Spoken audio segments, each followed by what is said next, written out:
Welcome to Spaghetti Launchers, the world-building podcast where we throw spaghetti at the wall and it is up to you what sticks. I'm Kyle. I'm Ethan. On today's episode, we will be discussing palaces, which are fancy houses for powerful people, according to Kyle. Yes. That's how he defines them. So that's a definition we're going to be going with I feel today. like it's a generic enough definition that captures, it's like luxurious. So is the homes. White House a palace?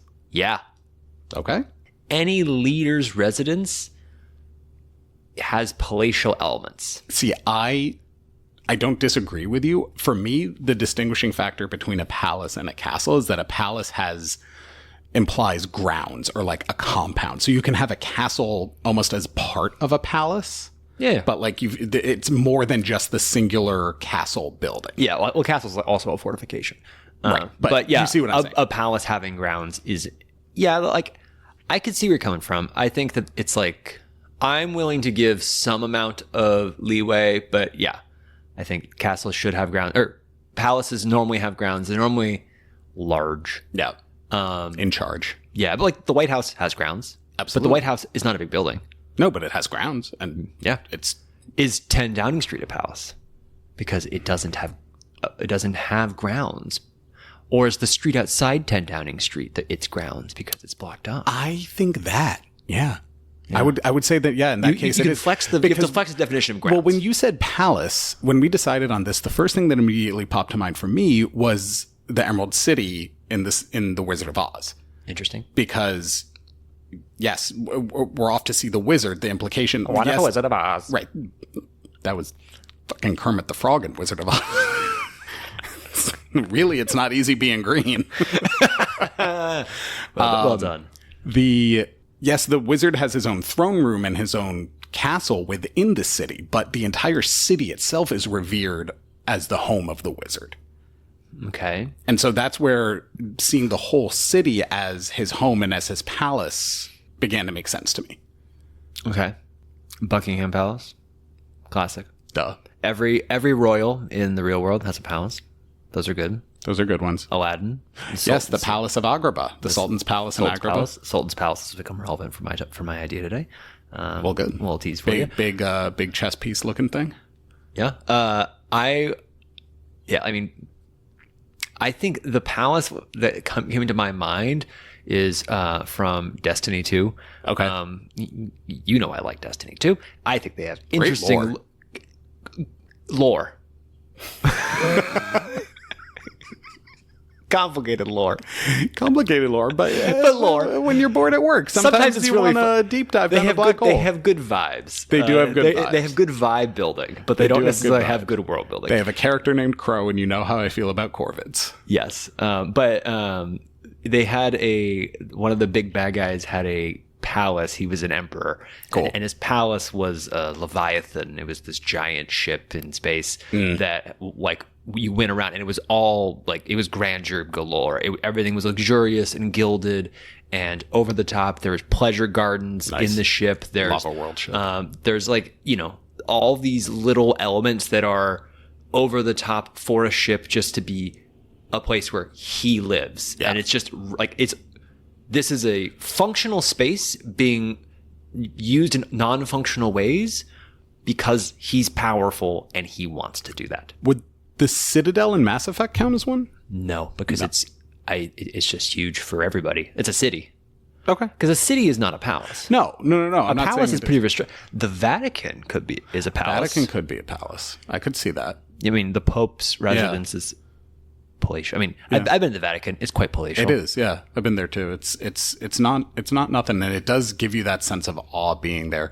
I love a world ship. I love a throne world. I think that's cool. Like, I love the idea of a planet being an entire palace. Destiny's got those too. Yeah, it's great. I think that's probably where I stole the phrase throne world from. Probably, in classic fantasy and sci-fi, putting two words together that don't normally go together. And then you're done. Yeah, it's great. I think it's not palatial, but there's like that blend in, like, from castles to palaces. House of the Dragons is currently in my mind because it's very good. And if you're not watching it, get on it. If you listen to this podcast, you're not watching House of the Dragon, I'm very confused. Real good.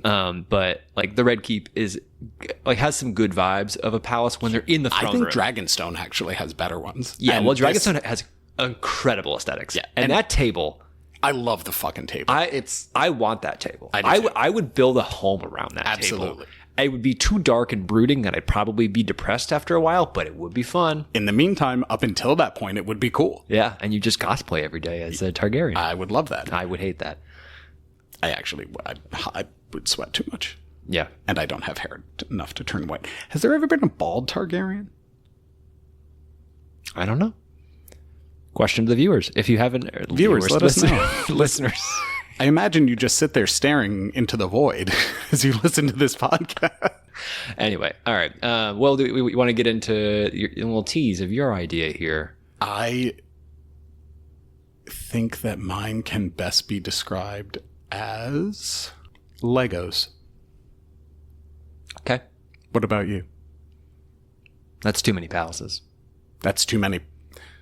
Those were your words. Yes. Got it. I was like, Legos are fine. Don't fucking come for my Legos, man. I'm giving you my words. Fight you over Legos. Don't fight me. No, I'm going to fight you. Okay. But first I'm going to fight you in my modular Lego palace, which I just gave it all away. Basically, the way that this palace works is there, like I said, the importance of there being grounds is important because all of the buildings, there is a core central unit, castle, tower, foundation, whatever you want to call it, right? There is a core central pillar in the middle of this compound. Okay. And it is made of a particular building style. It is made of a particular material. In my head, because I was thinking of the Wizard of Oz, was thinking crystals, but it doesn't necessarily have to be. You could do technology. You could do whatever you want it to be.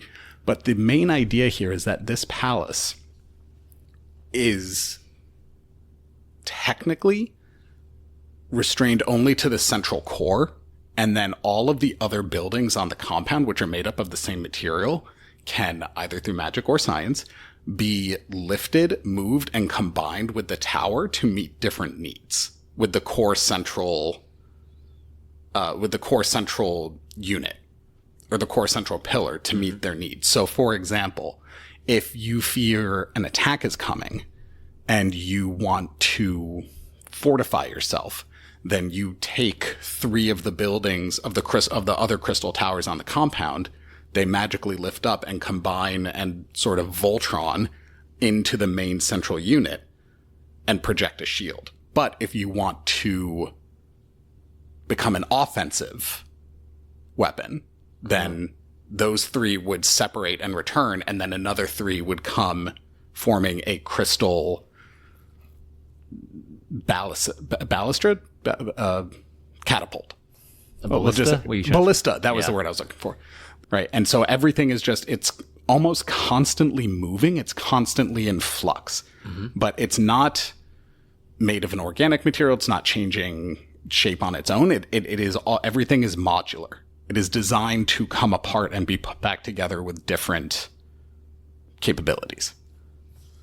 There was an idea for a phone like this back in the early days that was going to be a competitor for the iPhone, where it had like a core phone. And then everything else around it was modular. So if you wanted to replace the camera, you could unclip it and clip on a new one. Yeah. This feels like peak Ethan idea. It's like a Magitech concept that you've just created. What would make you say that, Kyle? I have never once discussed Magitech ever. No. I think magic and technology should be kept completely separate. Also, for the record, I think things built in the skeletons and corpses of giant creatures are very uncool. True.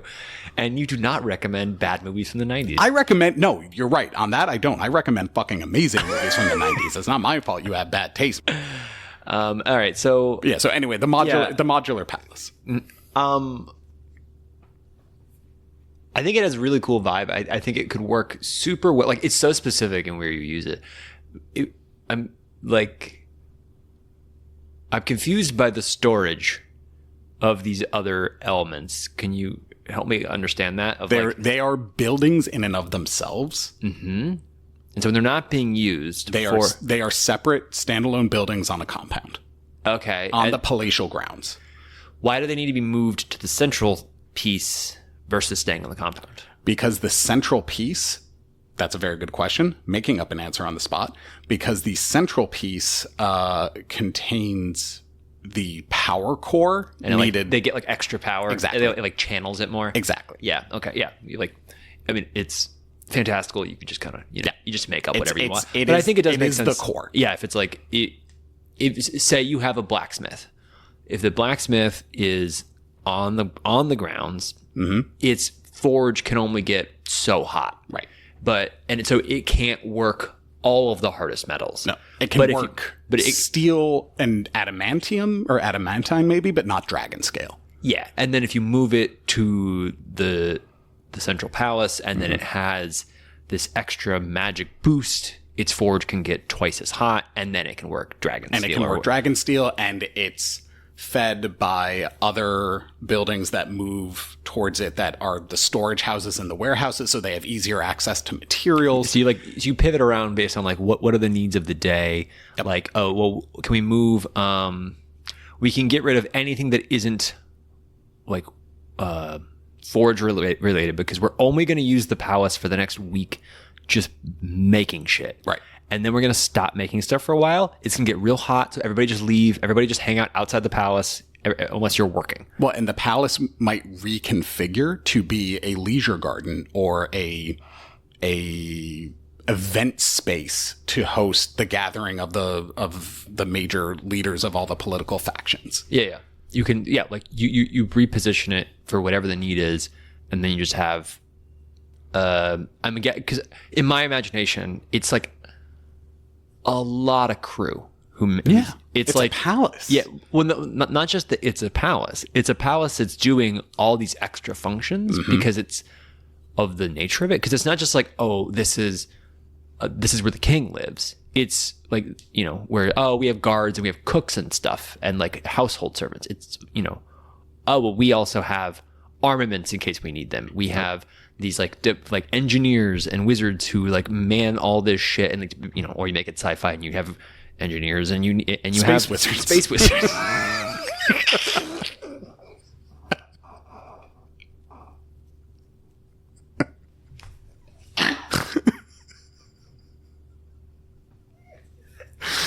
Yeah. Space wizards. Space wizards.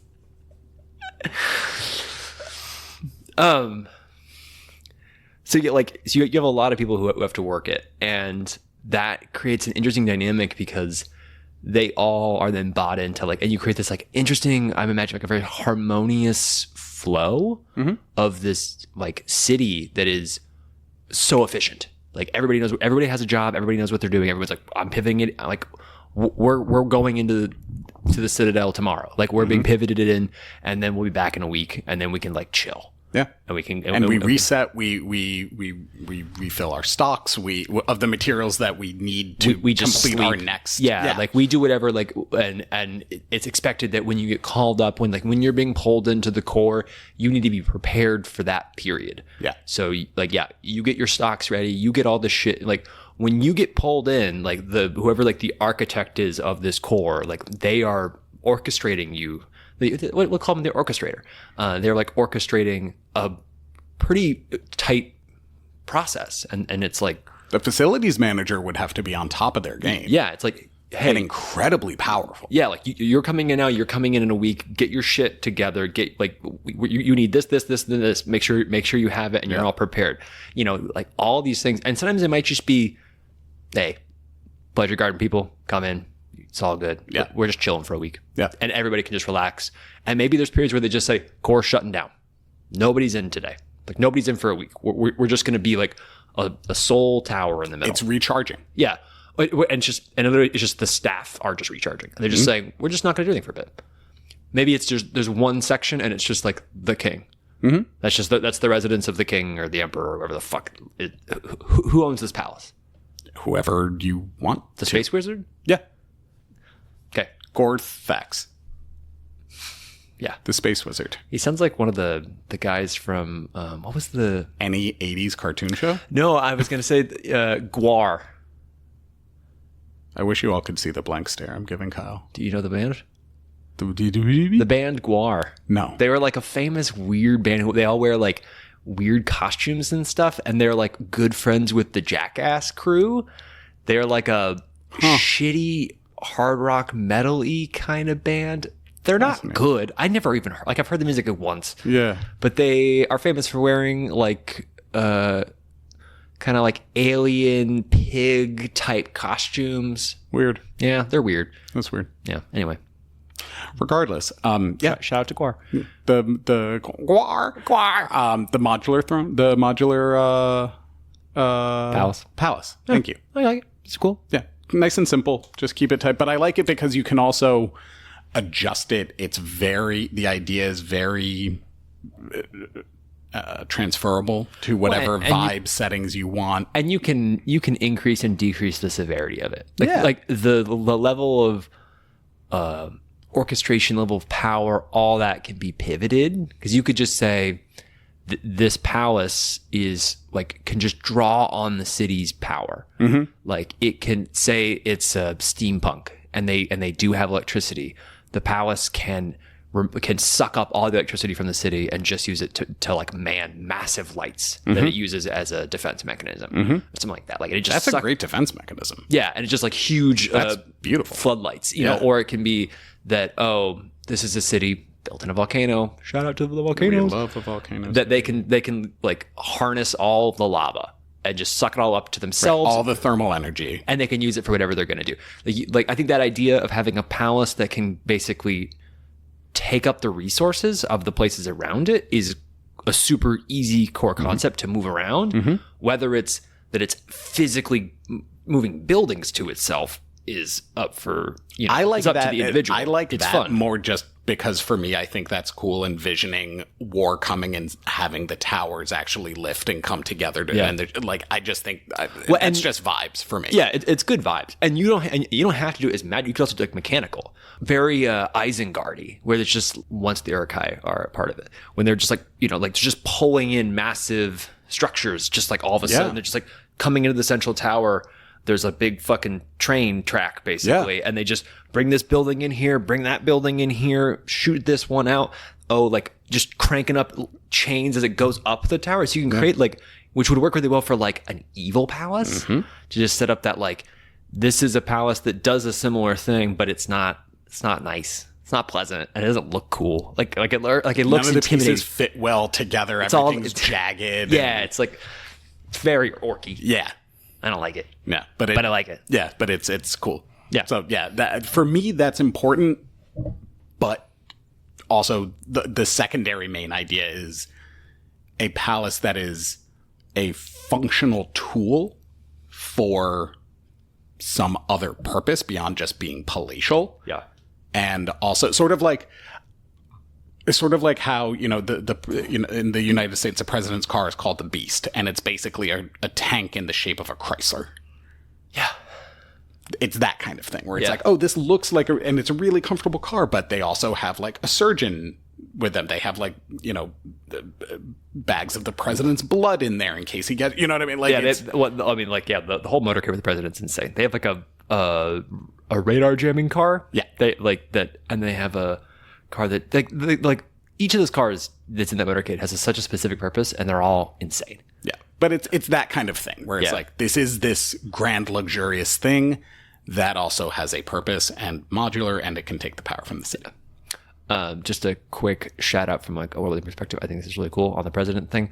I remember in The West Wing, there's a line that President Bartlett says once where he says, like in reference to the Secret Service, where he says, "I'm followed by the best trained bodyguards in the history of the world." And I was like, that's probably fucking true. Isn't that weird to think that like the U.S. Secret Service is probably the best trained, most intense bodyguards in the history of the world? And or that's what they want you. That's what they want us to think. But like they don't give off, like it's just people in suits. Like they could be physically blending in a lot. Yeah. Like the Secret Service don't stand out. Yeah. By design. Right. And that's kind of neat for how effective they are at their jobs. Sure. So anyway. Definitely. Kyle, tell me about these too many palaces right now. Go. Whoa. I just recently got back from Indonesia, as you know. And we were in a town where there were like 5 sultans' palaces in one town. And not even like... For the same sultan or different sultans? I don't know. Okay. But I didn't get to go to all of them. Okay. It was a work trip. So, but that got me thinking about like, why there's so many fucking sultan's palaces in one place. Yeah. And often you'll see like, oh, well, there's a summer palace and a winter palace for a monarch or a leader of some kind. But I was like, imagining one city with just an absurd, a small city, physically small, with an absurd number of palaces. And then I started thinking, what if you had a country that didn't have that was awaiting a divinely ordained leader, an emperor, a king, or whatever. The god king is coming, and as a means to show that they welcome them, everybody builds palaces. Every home has a palace attached to it because everybody wants attached to it, or every home is a palace. I'm saying like everybody, like people will have like an individual home and then we'll try to build a palace like next to it. So they'll be like, oh, well, like a small palace in the front, but we'll make it really nice. It's like a cube. It's just like, this is a pod, but we're making the most luxurious place. So if the God King ever comes to us, they will have a place to stay. It'll be comfortable. And it is our way of honoring them. And if we build them, he will come. So the whole country is just littered with palaces. And I like that. All of these resources are being devoted to it.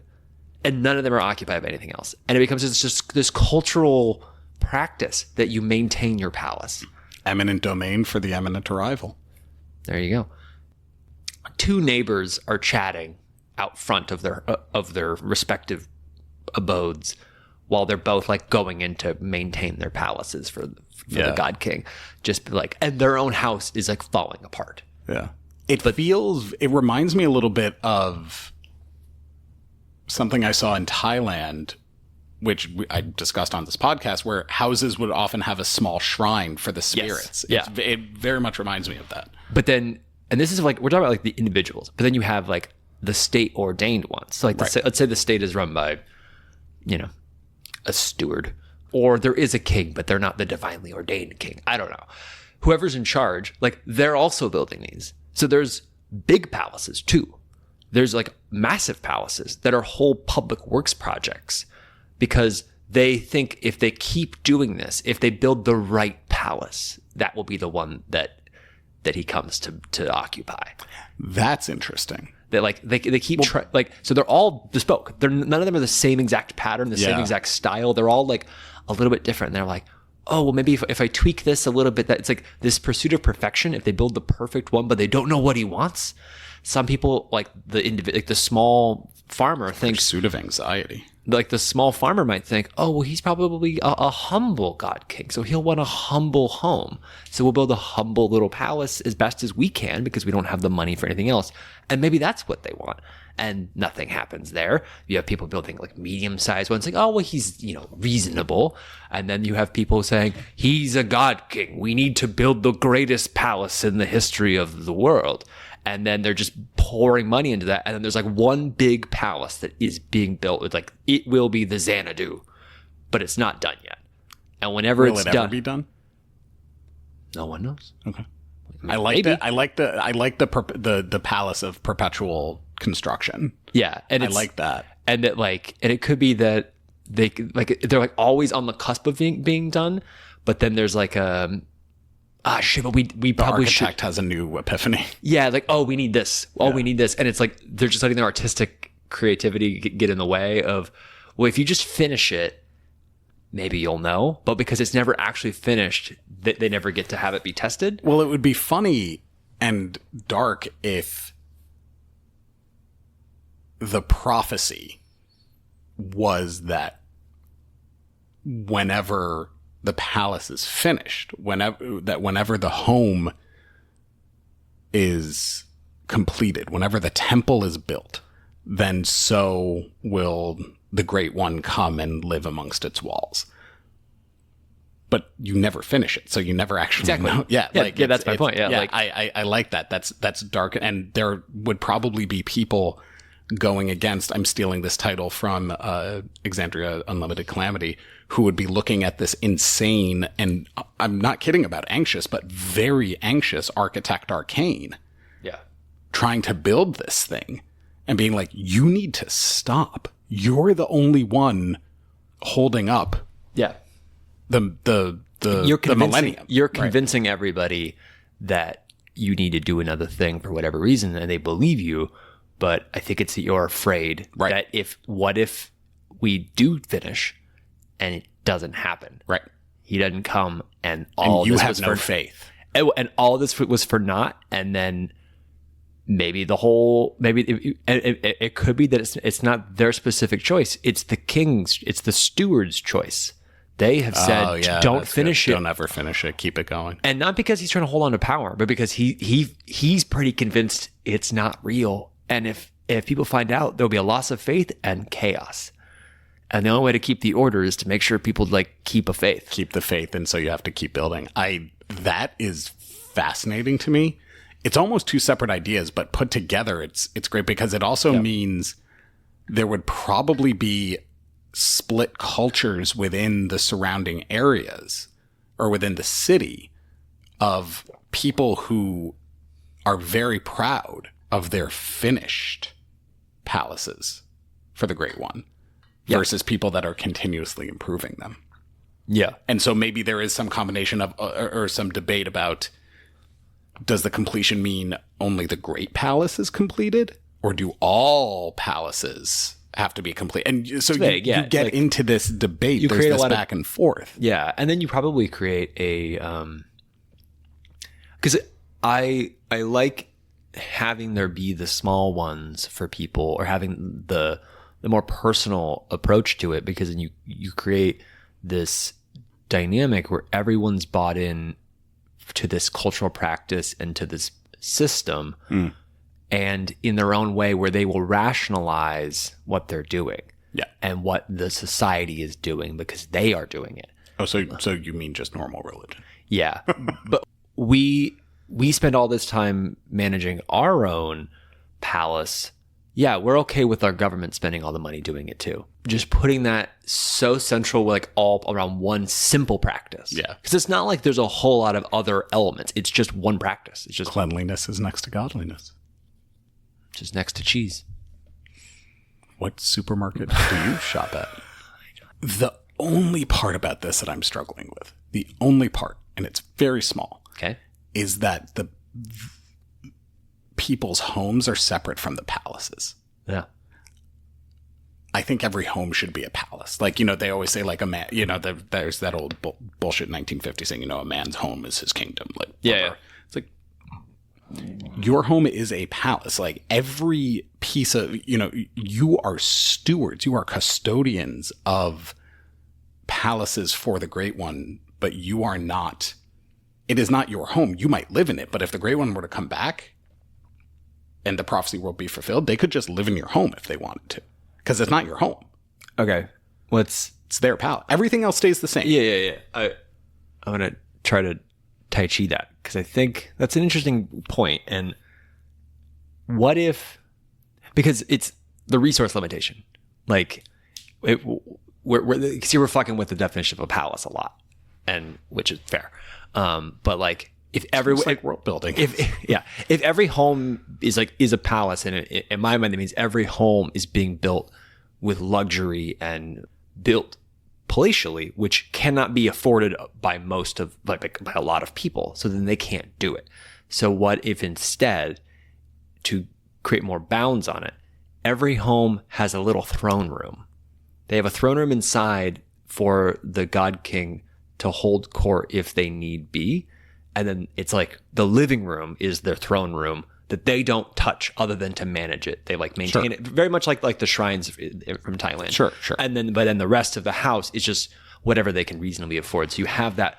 Because I like the juxtaposition of the poverty of it all, of we are poor farmers and we are devoting all of this extra cash that we have to this place that we don't get to use. Oh, like normal religion. Yes, like normal religion, except a physical property on their property. Like they're not giving their money to a church. Right, I see what you're like they are making the active choice. Yeah, I know what you're incredibly glib right now. Yes, but they're like actively they're making an active choice on their own property not to reinvest that in themselves, but to create this little palace for somebody else. And that part I like. And to be fair, you could remove all of the individual palace stuff and the idea still works. If it's just we're building the great palace that's never finished for the God King, that works as a separate thing too.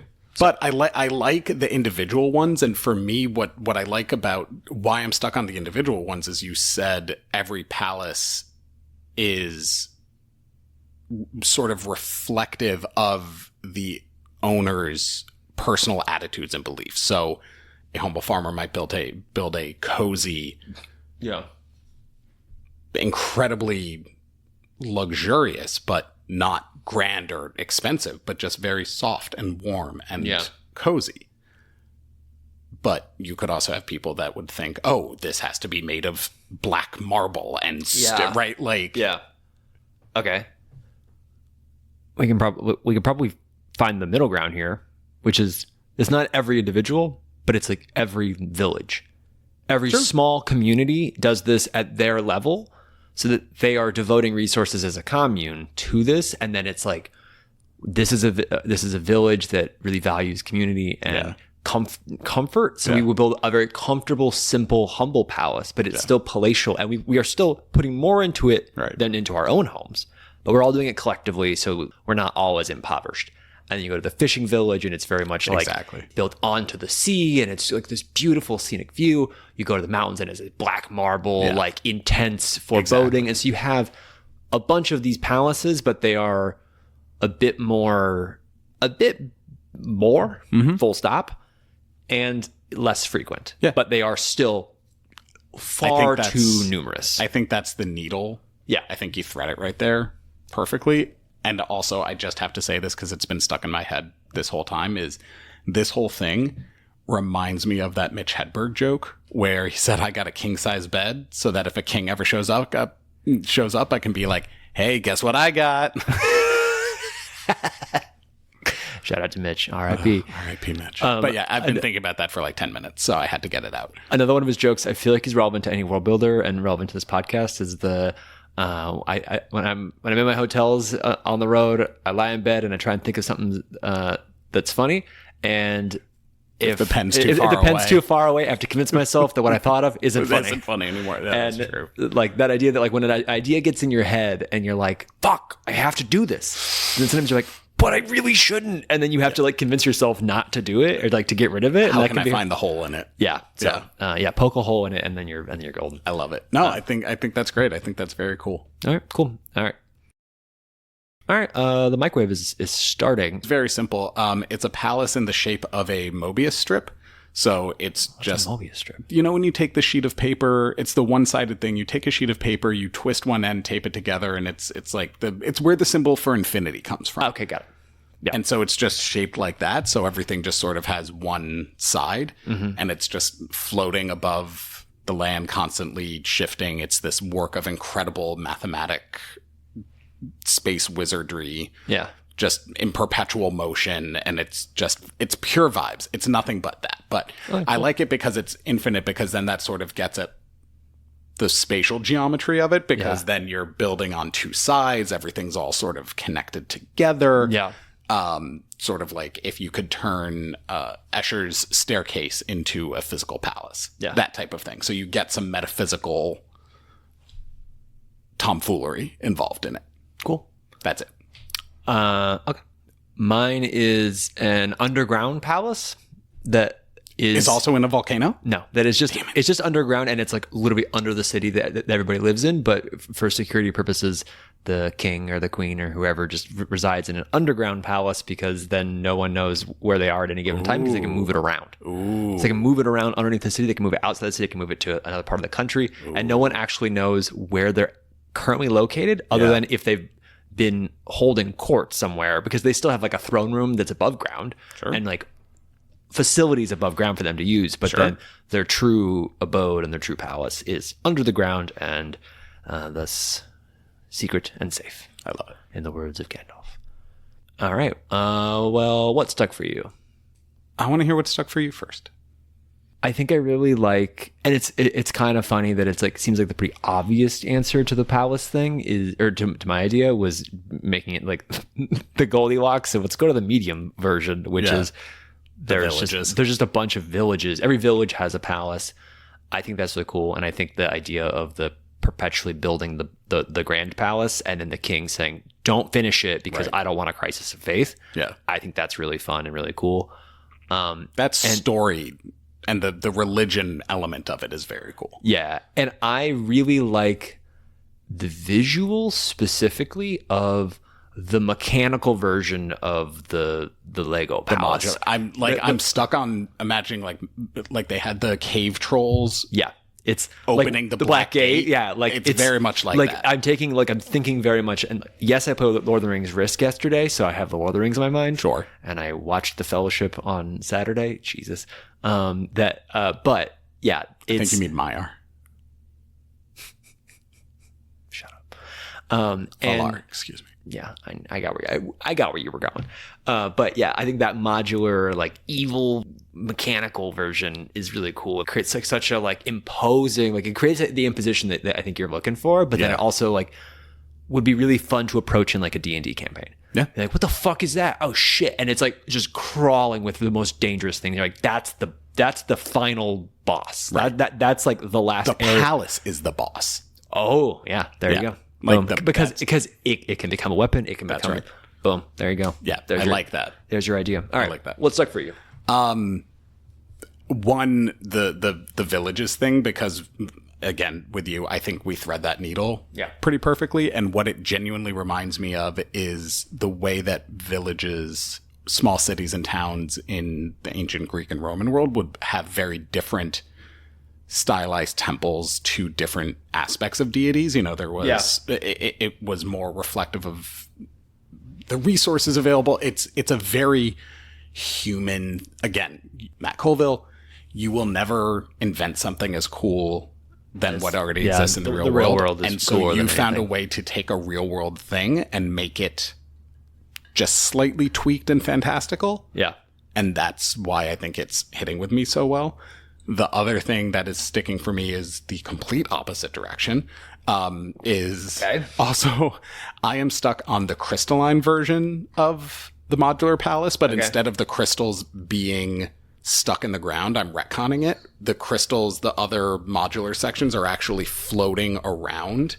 Oh yeah, it's got a real Mage Tower vibe. Yeah, real Mage Tower vibe, but it's also got defenses where they again, match tech. If they are attacked, there are ships that are like little crystalline spaceships or crystalline drones. Who's operating those? I don't know. A Space Wizard? Probably. Yeah. That fly around, and they are also modular. So there's a core, kind of a core sphere, but then they're surrounded by crystalline wings that will reform into a shield if they're attacked, and then fly around and readjust and reform into wings for flight, and then turn into a little cannon and fire off a laser, and then so it's just a lot of crystalline reforming. There you go. Well, that's what stuck for us. Let us know what stuck for you. Thanks for listening. Emails in the show notes. Goodbye.